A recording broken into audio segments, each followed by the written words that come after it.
کہانی ہے ایک ایسے شخص کی جس نے غربت دیکھی، بھوک جیلی، ذلت سہی، مگر جب بولنے لگا تو پوری دنیا لرز اٹھی۔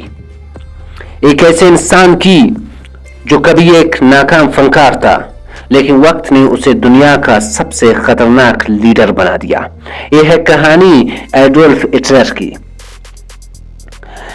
ایک خواب، ایک جنون اور ایک ایسی تباہی کی جس نے انسانیت کے ضمیر کو ہمیشہ کے لیے ہلا دیا۔ 1889 آسٹریلیا کا ایک چھوٹا سا قصبہ براناؤ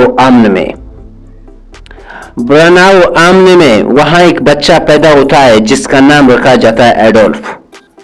ایک عام گھر، سخت مزاج باپ، نرم دل ماں، لیکن یہ بچہ عام نہیں تھا۔ وہ خواب دیکھتا تھا فنکار بننے کا، مصور بننے کا، لیکن جب ویانا کے آرٹ اسکول نے اسے رد کیا تو اس کے اندر کچھ ٹوٹ گیا، مطلب وہ اندر سے ٹوٹ گیا، بہت ٹوٹ گیا۔ کیا ہوا کہ وہ بے گھر ہوا، سڑکوں پر سویا، تصویریں بیچے اور دنیا سے بدلہ لینے کا عزم دل میں پا لیا۔ ایک دن دنیا میری بات سنے گی، وہ یہی کہہ رہا تھا کہ ایک دن دنیا میری بات سنے گی، چاہے خاموشی سے ہو یا چاہے خوف سے ہو۔ یہ وہ لمحہ تھا جب ہٹلر کے اندر نفرت اور انا نے جنم لیا۔ پہلی جنگ عظیم چھڑ گئی 1914 میں۔ پہلی جنگ عظیم چھڑ گئی۔ ہٹلر نے رضاکارانہ طور پر جرمن فوج میں شمولیت اختیار کی۔ وہ بہادری سے لڑا، 2 مرتبہ زخمی ہوا، لیکن جب جنگ ختم ہوا جرمنی ہار چکا تھا۔ اور پھر آیا وہ دن جب ٹریٹی آف ورسائلز کے تحت جرمنی کی سرزمین، عزت اور معیشت چھین لی گئی۔ قوم ذلیل ہو گئی اور ہٹلر کے دل میں صرف ایک لفظ باقی رہا کہ انتقام۔ اس نے کہا کہ ہمیں شکست نہیں دی گئی ہے بلکہ ہمیں دھوکہ دیا گیا ہے۔ یہی لمحہ اس کی سوچ کو زہر آلود کر دیا۔ پھر ہٹلر نے ایک چھوٹی سی پارٹی جوائن کی، جرمن ورکرز پارٹی۔ جلد ہی اس کا نام رکھا گیا نازی پارٹی۔ ہٹلر نے قوم سے وعدہ کیا کہ میں جرمنی کو دوبارہ عظیم بناؤں گا۔ لوگوں نے اسے مسیحا سمجھ لیا۔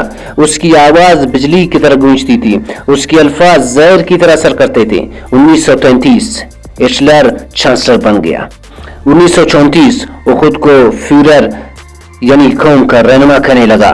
پھر اس نے ریڈیو، میڈیا، تعلیم، حتیٰ کہ بچوں کے ذہنوں تک پر قبضہ کیا۔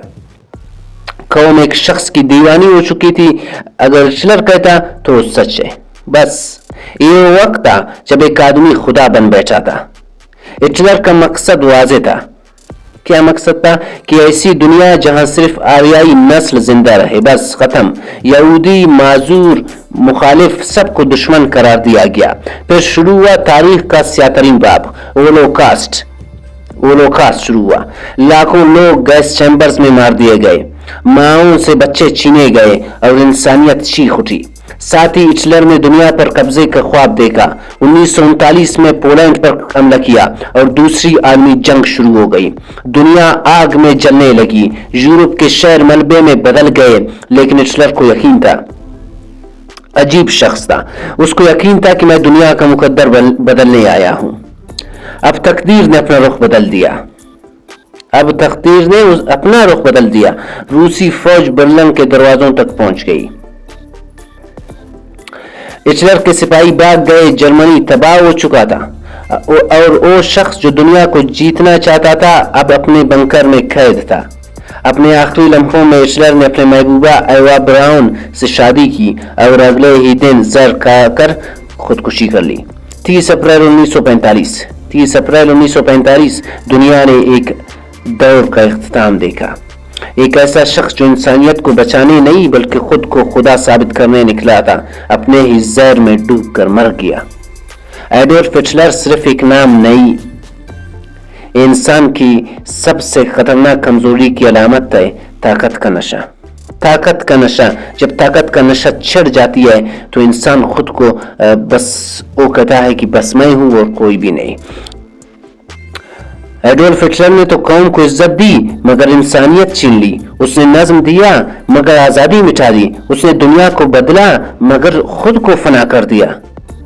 ہٹلر مر گیا مگر اس کا جنون آج بھی زندہ ہے اور اس دل میں جو طاقت کو خدا سمجھتا ہے۔ ناظرین، اگر آپ تاریخ سے سبق سیکھنا چاہتے ہیں تو اسے اب صرف پڑھے نہیں بلکہ اس کو کیا کرے، بلکہ اس کو محسوس کرے۔ آسموپیڈیا میں صرف واقعات نہیں سناتے، ہم وقت کے آئینے میں انسان کی حقیقت دکھاتے ہیں۔ تو سبسکرائب کریں اور جانیے کہانی نہیں، عبرت کا سفر۔